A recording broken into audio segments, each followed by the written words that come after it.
Good evening, and welcome to Hemispheres. My name is Richard Curtis. I'll be your host this evening.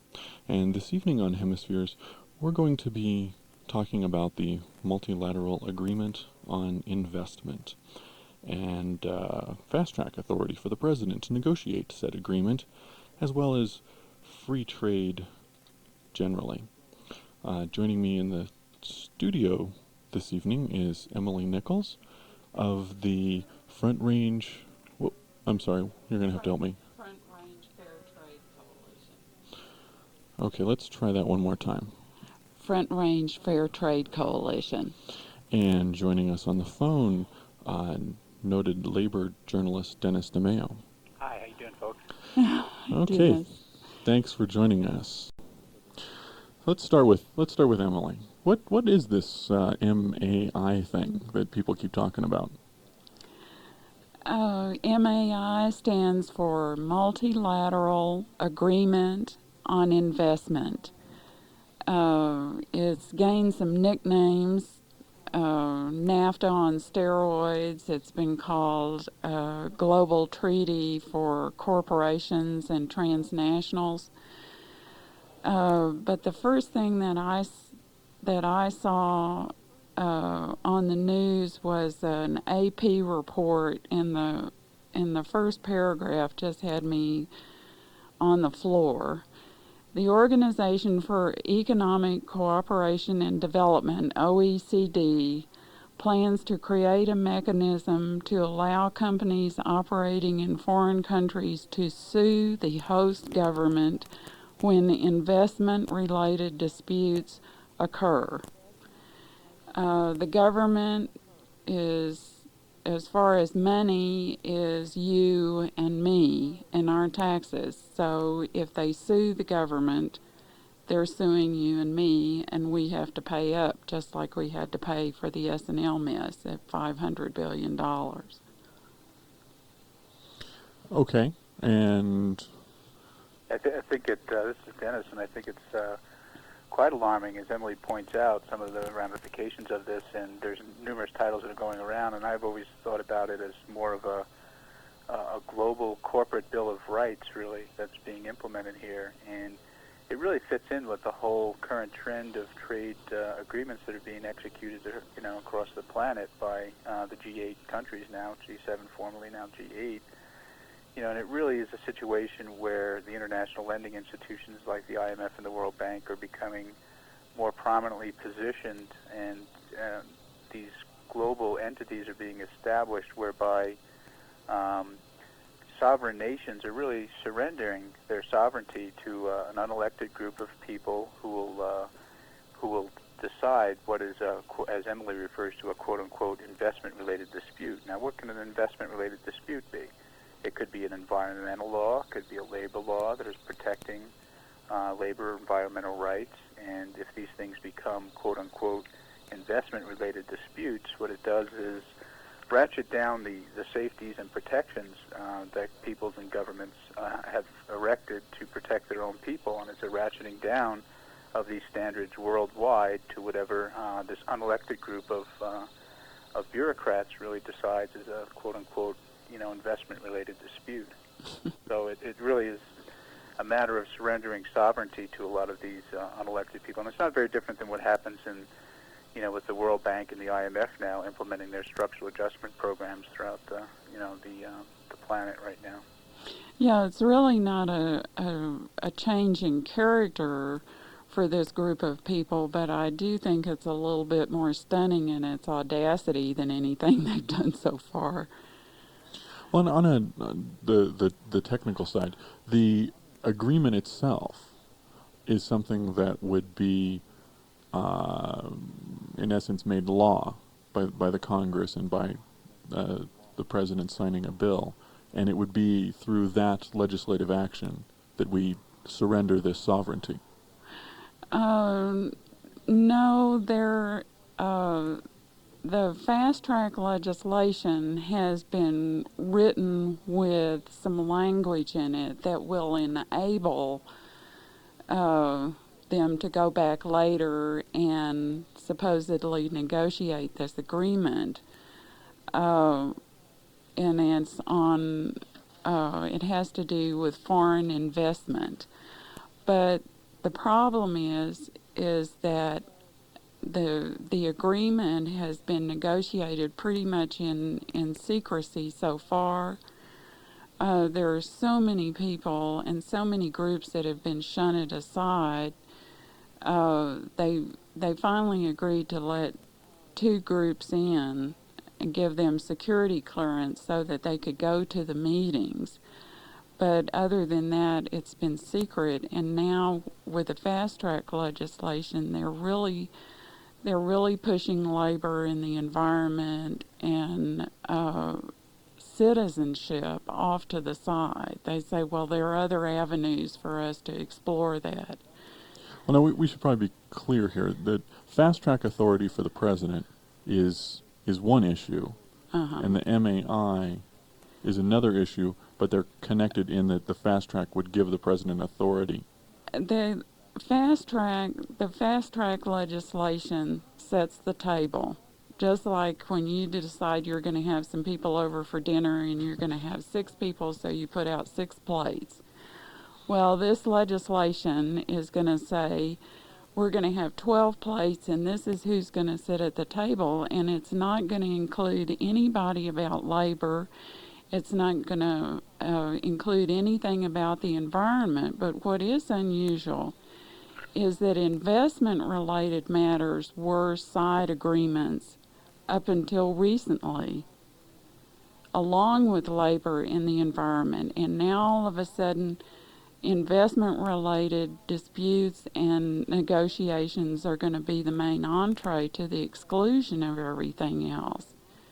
One of these very disturbing elements about the fast track is the fact that, the whole constitutional process really is circumvented, where you elect your local representative and bring concerns to those folks directly, and all of a sudden they're surrendering that input into framing these various treaties that are being executed. And there's a lot less democratic input into the process, because then at the end of the whole process you either get a vote up or a vote down within the 90 days after, and it's a situation where democracy is really being smothered by that, because you don't have the ability to go to your individual congressperson or senator, and really air your concerns and have those incorporated into the framework of the agreement. I remember bumping into Congressman Skaggs up there. He was down in Denver actually during the Labor Day parade, and he came down to pay tribute to labor at the same time that he's kind of up in the air on this fast track legislation, and discussing the whole matter with him. I was amazed at some of the things that he did not know in terms of the existing framework of NAFTA and what has been done with filing of the side agreement that's been negotiated to NAFTA. From what he told me, anyway, he was totally unaware that of the UE's complaint, the first complaint that was filed, and the fashion that it was handled, and the fact that the UE even dropped the United Electrical Workers, who filed the first complaint under the NAFTA side agreement, and they had done that because workers were fired down in the Ciudad Juarez plant owned by General Electric. Now, General Electric is obviously represented by the UE, has a lot of union members working for them, and they negotiate contracts on a regular basis, and have been, shifting a lot of work to the maquiladoras down in GE's plant down in Ciudad Juarez. And when they tried to organize that plant down there in harmony with the Frente Auténtico del Trabajo, is FAT, the FAT in Spanish, when the FAT and the UE tried to organize that plant, GE just out and out fired the union activists and blacklisted them. And the UE filed a very detailed complaint under the side agreement, and it went nowhere. Now here's a person, the Congressman Skaggs, who's voting on these issues, and he didn't even know, from what he told me anyway, that this complaint was basically a whitewash, and the other complaints by the Teamsters and others who have filed complaints under this side agreement. So it's quite evident that there's no teeth in these side agreements, and it's very frustrating to even talk to a congressperson who should be following these things, and they aren't following them. And we, as constituents, I'm not a constituent of Congressman Skaggs. DeGette is on board on this issue, and she will be voting, no on fast track. But certainly some of the folks up there in Boulder might put some pressure on Congressman Skaggs to follow through on his responsibilities to hear your concerns, number one, and number two, incorporate them in the overall framework of these agreements that are being executed. Well, and actually, Skaggs has come out in favor of fast track. Has he now? Most He told me recently, at the Labor Day parade that he was undecided. I think he waited until just after that Labor Day parade to make this announcement. Yeah. Which brings up something that Emilie said earlier about that the MAI negotiations are secret. So some people can't get in because somebody somewhere doesn't think they're, proper for keeping these secrets. Why in the world would these things be secret, Emilie? Well, I think it's because if these negotiations and these agreements saw the light of day, there would be some very big changes very quickly. Lori Wallach at Public Citizen, some people at Friends of the Earth, the Western Ancient Forest Group have tried to get copies of the MAI for over 9 months and were continually put off. And somebody finally leaked them a copy. And Public Citizen put it up on the internet. That's really shocking. I mean, the idea that the government would be negotiating trade and would deem that unfit material for the citizenry. Trade. That part is one of the details that just struck me. Well, I think it's probably borne out if you were to ask, 100 people on the street what they knew about the MAI. You might get two or three people would probably be an optimistic figure of the amount of people who really could tell you what that really was. NAFTA they would have heard of, and if they're not schooled in the details of NAFTA, they certainly know that NAFTA exists. But now when you get back to a topic like MAI, would more than 2 or 3 out of 100 people know that this thing even exists? I really doubt it. Which raises the question, is our congressional representative one of those people who would be able to have this information or not? Or is he one of us and isn't allowed because it's a secret? Well, he or she should have that information, and I suspect, maybe he'd go up from 2 or 3 out of 100 to 10 or 12 if he got to the Congress. Well, and that's not new as the game goes, because Ralph Nader had a contest saying if anybody will read NAFTA from page 1 to the last page. I believe that was GATT, actually. Oh, it was GATT. Okay, yeah. That they would contribute $1,500 or something to their favorite charity. And I gained some newfound respect for Hank Brown because he was the only one that read it, and they asked him after he read it if he would sign it, and he said no. Yeah, and I don't have any newfound respect for Senator Brown, former Senator Brown, but at least I think you're right, Emilie, in the sense of he was, the only one who really could pass the test, so to speak, and I think he comes from a different perspective, and there's a couple of different groups and schools on this whole thing, and you'll find a lot of conservative politicians in the Congress who are very much against GATT and some of these agreements, international trade agreements that surrender U.S. sovereignty. They're coming across from a perspective that U.S. might is right, and they're not going to surrender U.S. sovereignty to these unelected, or they don't even care that they're unelected. I mean, there's lots of unelected folks like the board of directors that they send on a regular and a typical basis, but they have a real hard time, some of this conservative bloc of politicians in the country, of surrendering sovereignty to some international type of entity that's created. And I think they're right on that point. And certainly we shouldn't be surrendering sovereignty to an unelected group of organizations. And if we're surrendering sovereignty, so to speak, it's much better surrendered in elected bodies or representatives in the United Nations kind of format than it is these bodies that are being created by GATT and now the MAI that are unelected groups of people in the World Bank and the IMF. Nobody knows these people. They're unelected. They're appointed by political hacks to exercise the business of multinational corporations. Let's be honest about it. I mean, they don't have any kind of democratic representative type of fashion to them. They're merely there to protect the interest of multinational corporations. That's really what it comes down to. Well, and I'm guessing the two of you are going to, try and tell me that that's a bad thing. Yes. Now, why is that a bad thing? Well, I think we haven't been practicing for a long time, or at least I haven't been practicing, as I understand it now, my citizenship and my sovereignty in this country.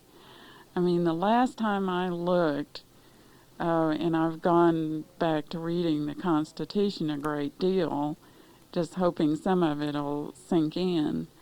But the people are sovereign. It's very clear about that, but we're not acting sovereign yet. One reason is I don't think a large enough number of people feel threatened.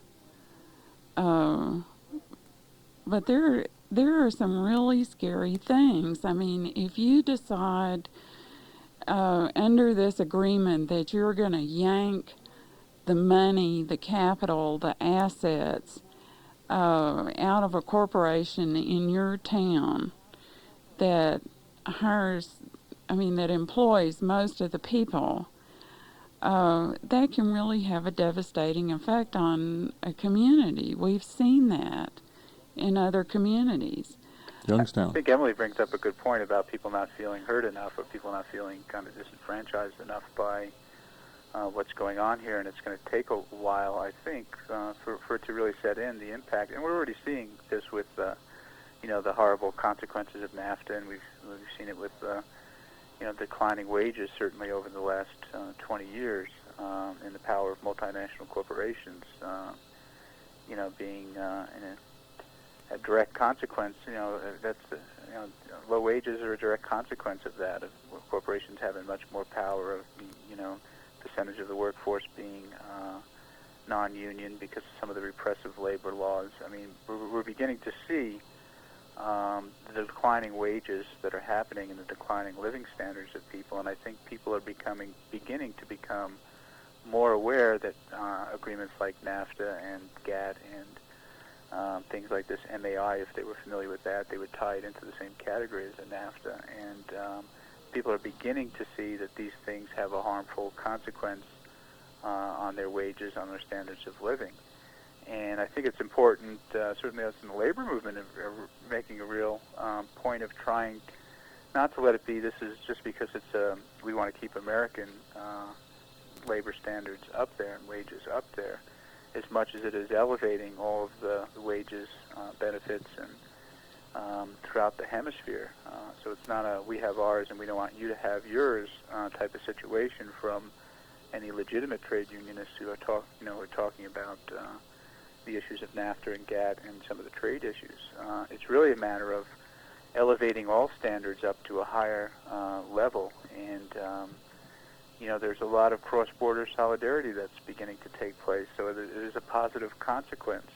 A lot of of some of these agreements, actually. So there's obviously a downside of some of the temporary short-term things, but there are some positive long-term things that are taking root right now, I think, in terms of the relationships that are being built among trade unionists. There's actually out in San Francisco coming up here, I think I'm going to be in Italy, so I'm not going to be able to get there, but there's a Western Hemisphere conference happening out in San Francisco, put on by the San Francisco Central Labor Council, and they're taking people from all over the hemisphere, trade union leaders, and getting folks together to talk about some of these trade issues, and that's a real positive development. And if you looked at, that happening 2, 3, 5, even 5 years ago or something, it was just not even on the radar scale of what would happen among trade union leaders in the hemisphere.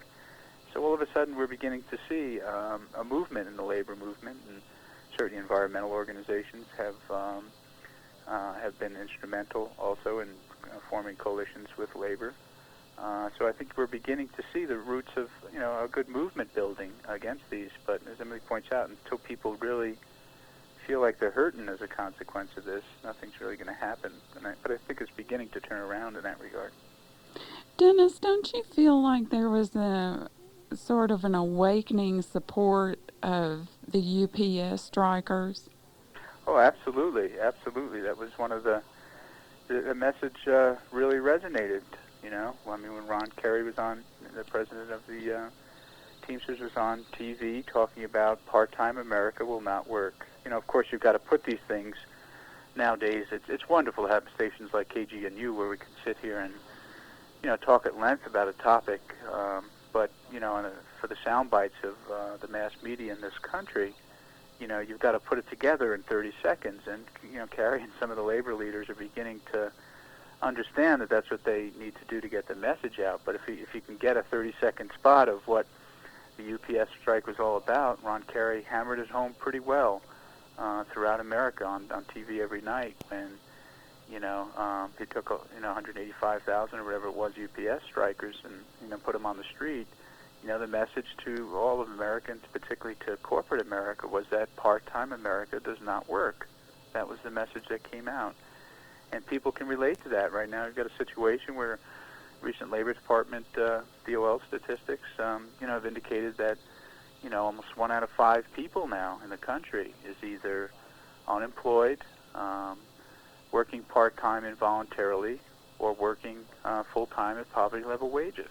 Now that's 1 out of 4 people, working people in the country, who are working in a system like that.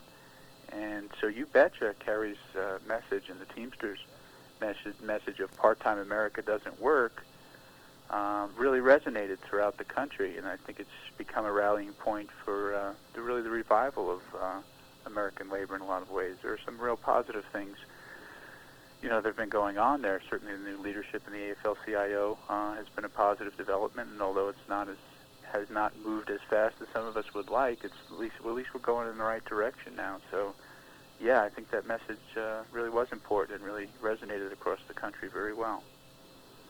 Now, on the other side, I know that that free trade has been an issue for well over 150 years. I was actually reading a bit of Marx for a class I'm taking, and noticed that was one of the things that he talked about then, in the mid 1800s, is free trade. That free trade's an issue. But Emilie, what are the things that people are being told nowadays about why they should support free trade? I mean, that was one of the things we wanted to get into.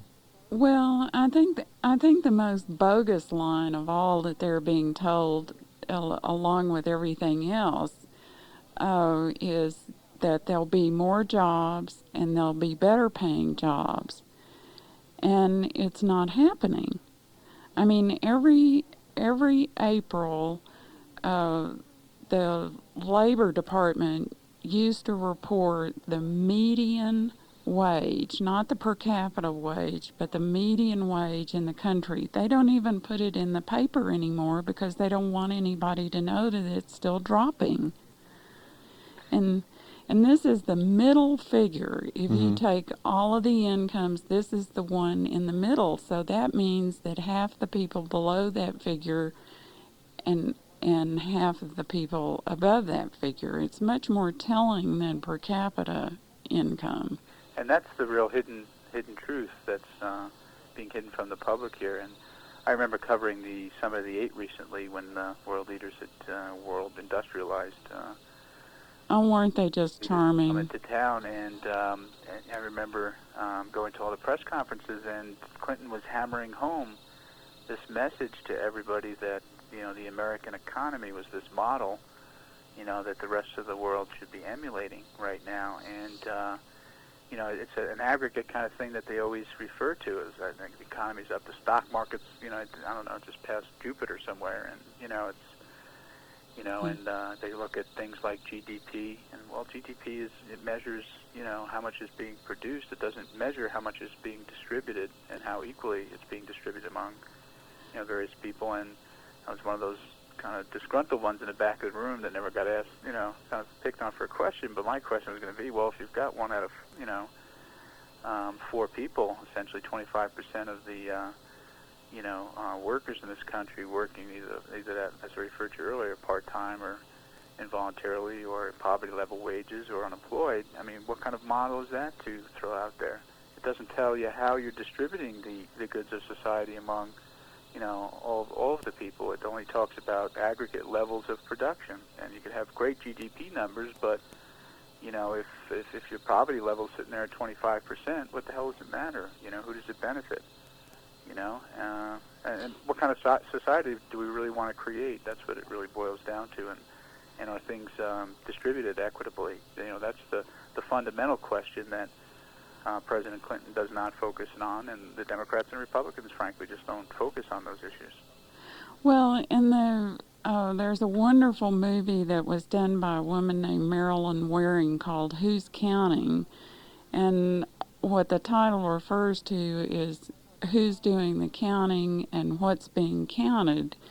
And the GDP only records monetary contributions. It doesn't record work that's done by a lot of people that's very important to our society that they don't get paid for. If you have a lot of attorneys making money off of divorce agreements and off of corporate structures, corporate contracts that are bad for communities, they count in the dollar cents, but they don't necessarily bode well for the community. Another thing that we were told about for free trade was that they would clean up the environmental mess along the U.S.-Mexico border. And somewhere along the way, I started hearing about babies that were being born without brains. Encephalitis, yeah. It's a different word, but that's the beginning of it. But anyway, so it just so happens I have a cousin who lives in Brownsville, Texas, who's been an MD for some time, and I called him and I said, Lee, what's this business about these little babies being born without any brains? And he said, yes, we've recorded 3 so far. Now, this was 2 years ago. They have done nothing to clean up or keep from spraying waste into the river. When I was a young girl, there were 2 beaches that you could go swimming at in South Texas. One was Padre Island, which most people know about, but the second one was Boca Chica. It was a much wilder beach. There was more. There were more plants and animals out there. It got so dirty that it was closed down, and nobody goes down there. The reason is because the Rio Grande River, the mouth of the Rio Grande River, flows out on to that beachhead, and all the garbage and all the waste that came down the Rio Grande was being spewed all over the beachhead at Boca Chica, and the fish were being killed off, and it was no longer possible to swim down there. And another real interesting thing is happening. It was just reported in the Journal of Commerce. They set up these banks after NAFTA was passed. It was a NAFTA development bank where you could get loans. And we were told at the time that NAFTA was passed that people could, state governments involved on the border could get loans to invest in industry to give people jobs that had lost jobs, to clean up the environment, and to help people that had lost money. Well, none of that ever happened. Not a single loan was made that I'm aware of. But all of a sudden, now that they want to pass fast track, they're starting to hand out that money. Hmm. Yeah. Well, 'Cause, it's like that old story. How many times do you have to get hit over the head before you know who your enemies are? And we've been hit over the head with NAFTA on these environmental standards that you've just been talking about, Emily, and certainly on the labor standards. It's a carbon copy of the fact that the two-side agreements on labor and environment have been totally a sham. So that unless you kind of start from scratch and put specific labor standards, put specific environmental standards in the body of the agreement or agreements, we're going to get hit over the head again on this, just like we're hit over the head on the environment and on labor under NAFTA. Should fast track be extended to President Clinton, he's on the same approach as he was on NAFTA to have these toothless labor and environmental side agreements in place that will do absolutely nothing. It'll be a repeat of what's happening right now. So once you hit it over the head once, I mean, people ought to pay attention and really put a lot more pressure on all of our elected officials to certainly insist that these labor and environmental standards be put in the body of the agreement as opposed to the sham of a side agreement, which has proven to be ineffective on the environment, and it's proven to be ineffective on labor standards throughout Mexico and NAFTA and throughout all the countries that are parties to it. but I still want to see some other people at the table.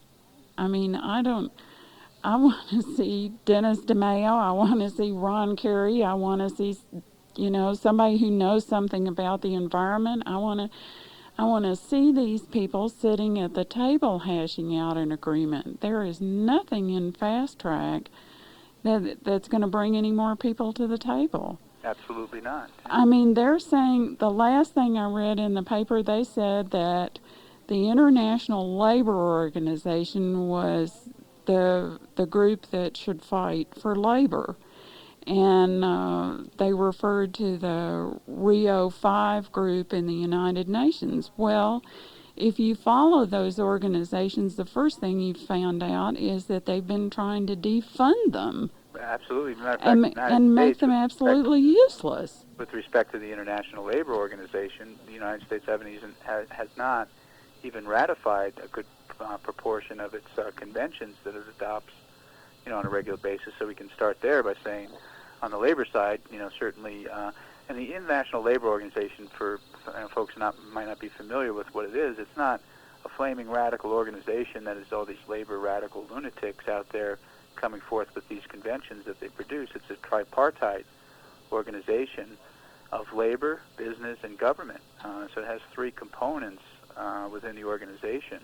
It's not just despite the name, it's not just comprised of labor radicals from throughout the planet. I mean, it's a tripartite organization of business, labor, and government, which certainly put forth these conventions, which try to establish minimum labor standards. But the United States has been pretty poor in terms of ratifying the conventions under the ILO. So the last thing in the world that Clinton's going to want to do, and his party and the Republican Party are going to want to do, is drag ILO, International Labor Organization, standards into some of these treaties. That would be a wonderful thing, and I think labor would look very favorably upon standards like that being built into the body of the agreement. But I suspect that that's the last thing in the world that this president really wants to do. As I recall, the United States hasn't even ratified the United Nations Universal Declaration of Human Rights. No. And that goes back to 1973. Is that correct? I thought we did, but I'm not. No. I'm certain on that. Although Clinton did decide to pay some of the UN dues since Ted Turner put up some money. That was the latest. I should mention to people that we are equipped to take phone calls if you have a question or comment for either of our guests. This is Hemispheres, and we're talking with Dennis Demaio and Emilie Nichols. The number for the station is 449-4885 or 1-800-737-3030. So, Dennis, you've been down to the border to see what's going on. Yeah, I've done quite a bit of work along the U.S.-Mexican border, interviewing workers in maquiladoras in the Tijuana region, south of San Diego, and also in Ciudad Juarez, south of El Paso. Some of the conditions are, really horrible there. I've heard all sorts of horror stories. First of all, the wages, about $4 a day. Last I was down there late last year, a little less than a year ago, I was down in Ciudad Juarez, and the wages were about $4 a day. Now, $4 a day is really, really hard to make ends meet in Mexico, particularly after the devaluation of the peso and when after NAFTA had taken place. And $4 a day are wages that are you're very hard pressed as you go into grocery stores down there to put food on your table for a family. You're creating many miracles all the time just by getting by on wages like that. Some of the conditions are just abominable. You have situations where under Mexican labor law, they have some good labor laws if they were followed, but the employers have all sorts of ways of getting around those labor laws. There's been massive complaints from women of sexual harassment. Since under Mexican labor law, they have to provide maternity benefits if somebody has a baby. A lot of bosses go to women on the job and ask them to provide evidence of their menstrual cycles to be sure that they're not pregnant. And if they are, they're mysteriously fired, or their work isn't up to snuff, and they're fired. And this has been a complaint that's in maquiladoras that I've visited throughout the hemisphere. Has been a very common problem throughout the hemisphere. Maquiladoras in Nicaragua, El Salvador, Guatemala, Costa Rica. It's not an uncommon thing for bosses to exercise that control over people on the job. If I can just... The breathing in of the toxic fumes is just incredible, and that's why we see all these babies born without brains. When I was down in Tijuana, visiting with the maquiladoras down there, I was pointed out the information that was given to me by the Support Committee for Maquiladora Workers. It's a wonderful organization that's been doing good work down there, and they had statistics on the incidence or the rate of babies born without brains was astronomical, not compared to U.S. cities, compared to Mexican cities. So you can track these maquiladoras throughout the whole border, and they're probably up over 3,000 maquiladoras now all across the U.S.-Mexican border. And if you look at the rates of babies born without brains, they're astronomical compared to other Mexican cities.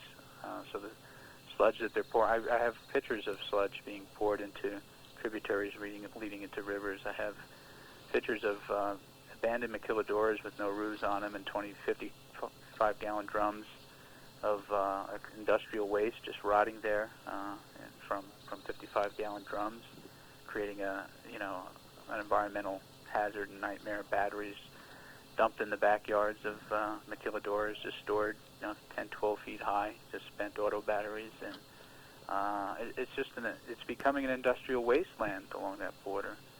And like as Emilie was referring to before, the funds to clean it up are a joke. It's been a sham, and it's been a Band-Aid put on a very, very serious environmental problem. And certainly the labor standards are just abominable there. They're atrocious.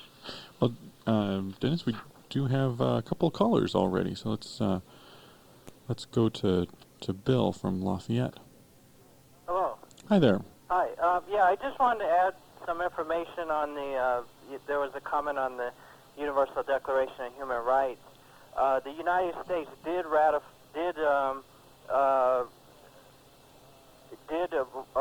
for that in 1948, and what happened was that that declaration evolved into two covenants: the Covenant on Civil and Political Rights and the Covenant on Economic Rights, I believe it was called, which I think were finalized and transmitted to member states in the mid-'60s. And the United States did ratify the Covenant on Civil and Political Rights, I believe, in '91, but it's the one on economic rights that we have not ratified. So those are the two documents that amount to the treaty forms of the Universal Declaration of Human Rights. And perhaps there's somebody else out there that can give even more accurate information on that. But there's also an organization that it's interesting that you bring this up, an organization called the Center for Human Rights Education in Atlanta that is trying to link human rights and these very issues and others that you're talking about tonight. Bill, I appreciate that clarification. What is it that I'm thinking of from the early 70s?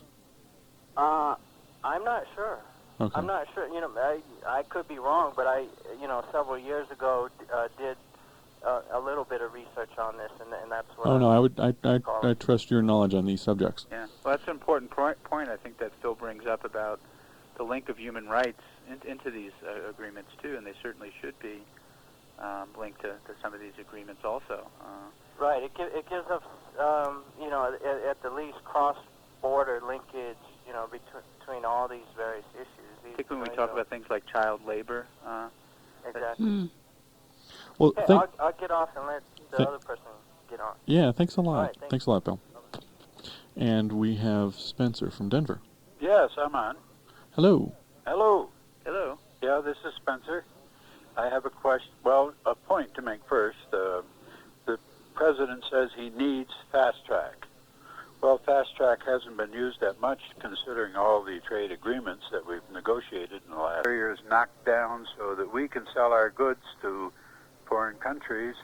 I have a question for your guests. How does that jibe with our trade deficit? Is our trade deficit going down as we open these new markets?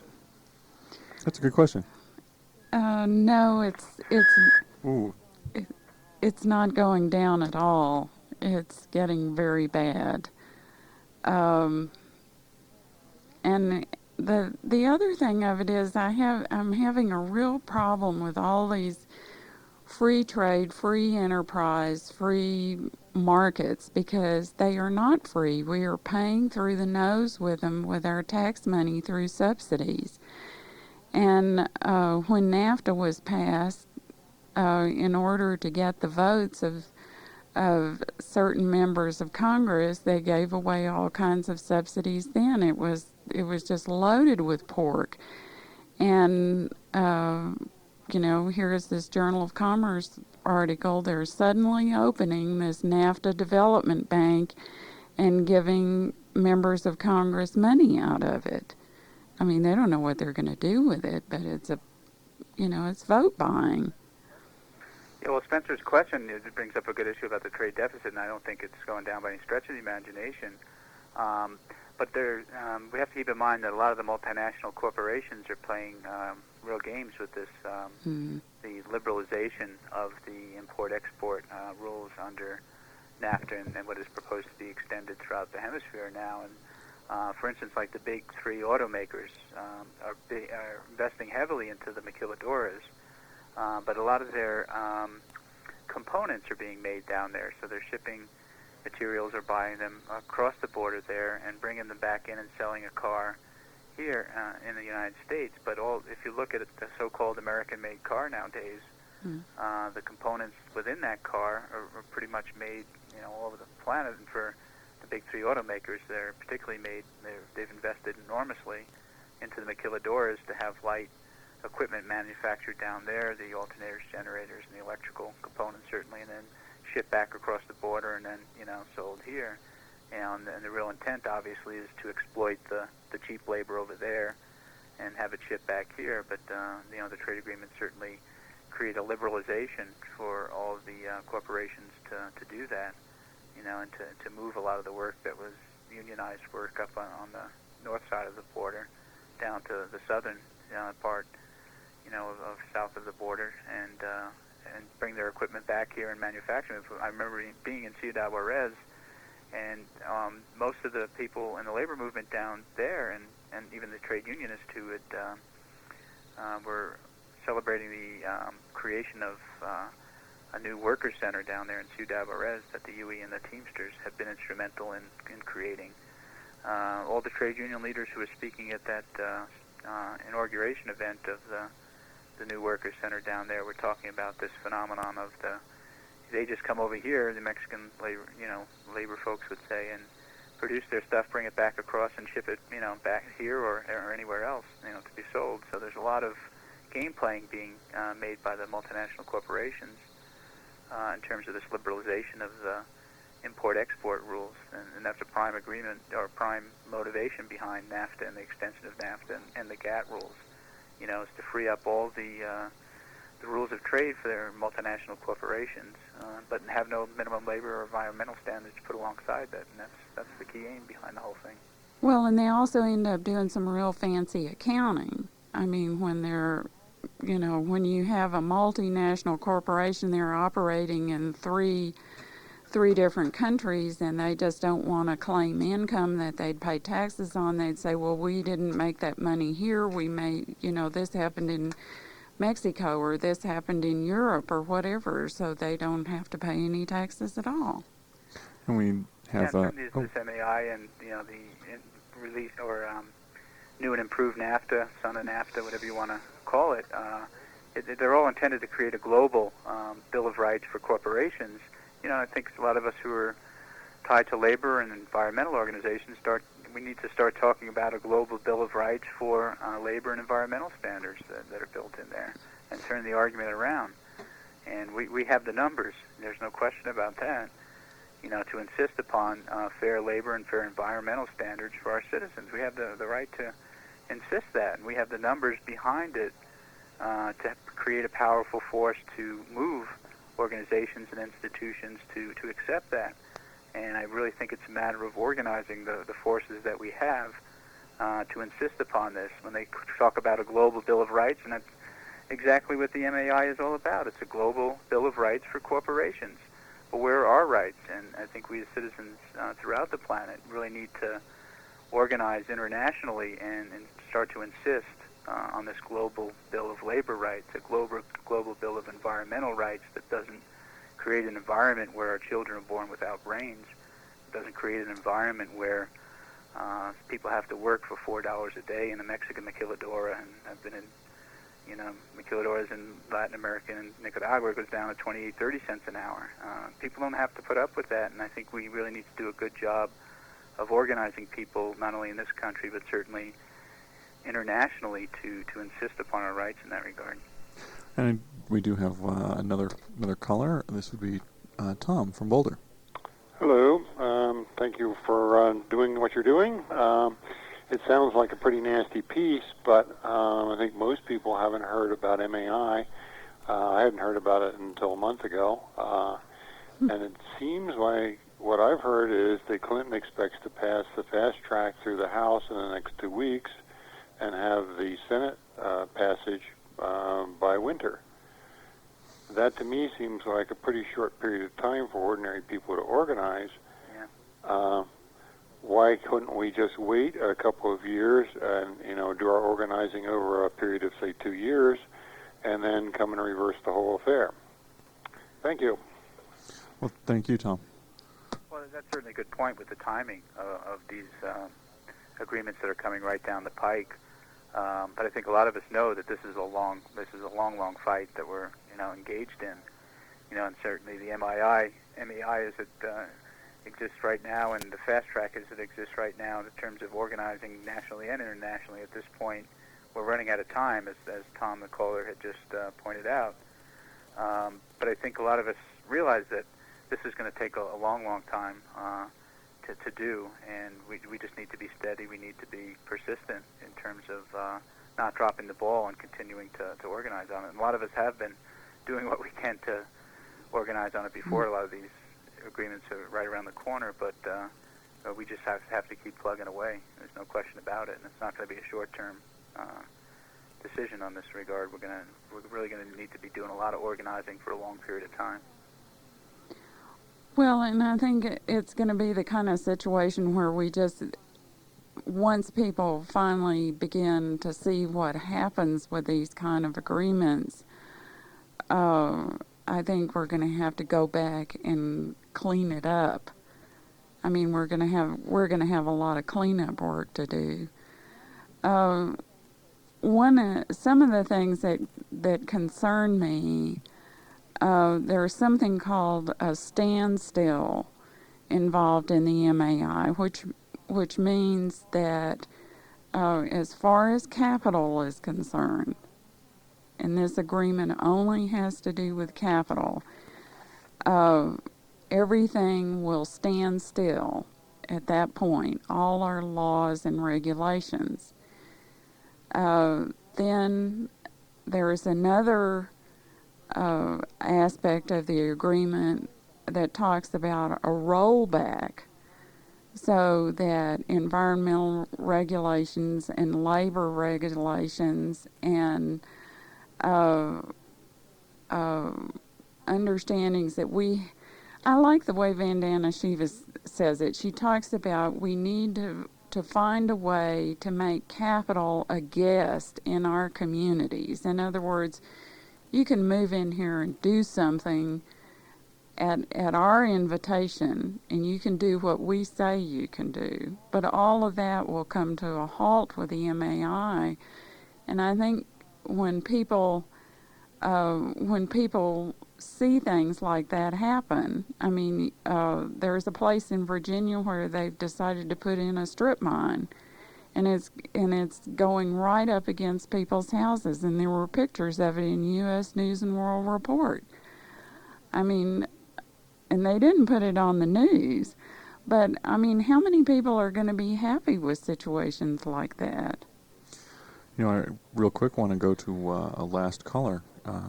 We have Howard, also from Boulder. Hello? Hello. My name is Howard. I'm from Boulder. And I've heard that fast track allows the administration to change existing U.S. laws without the Congress even going through the usual processes that they go through to make the laws. That sounds kind of strange to me and maybe even unconstitutional. Would you care to comment on that? Thanks. Yeah, I don't think Thank it would you. change the law necessarily, just give the opportunity for Congress to change the law after the issue has been raised, in the international body, and then if Congress doesn't change the law, then there's retaliatory kinds of things that could be implemented. So it wouldn't, by definition, change U.S. law, but as the caller, I think, is alluding to, the fact that it would be certainly pushing down the standards of U.S. laws, because Congress would know that, okay, from that point that this world body had made the determination that the U.S. law on environment or labor standards or something like that was restrictive and anti-competitive, and if Congress didn't change that law within a certain framework of time, then there would be retaliatory types of measures that and tariffs that were, would be implemented by this world body. So it was like, it would be a punitive thing. It's like, you don't have to do it, but if you don't do it, there's retaliatory measures that can be taken under the international accord. Well, and another answer to that. Go ahead. Another answer to that is that it sort of gets done two ways. If you don't bring down your regulations, we're going to sue you. That's what the MAI does. So we could have the law, but under the MAI we would have to pay a monetary price in order to keep that law. And another thing that goes on is harmonization. And we know now from looking back after NAFTA that there were a lot of laws changed that we knew nothing about. There's a real interesting report that you can get from the Western Governors Association. It's called Multilateral Agreement on Investment, Potential Effects on State and Local Governments. The Western Governors Association is in the telephone book. You can call them, and it's also on the internet at www.westgov.org.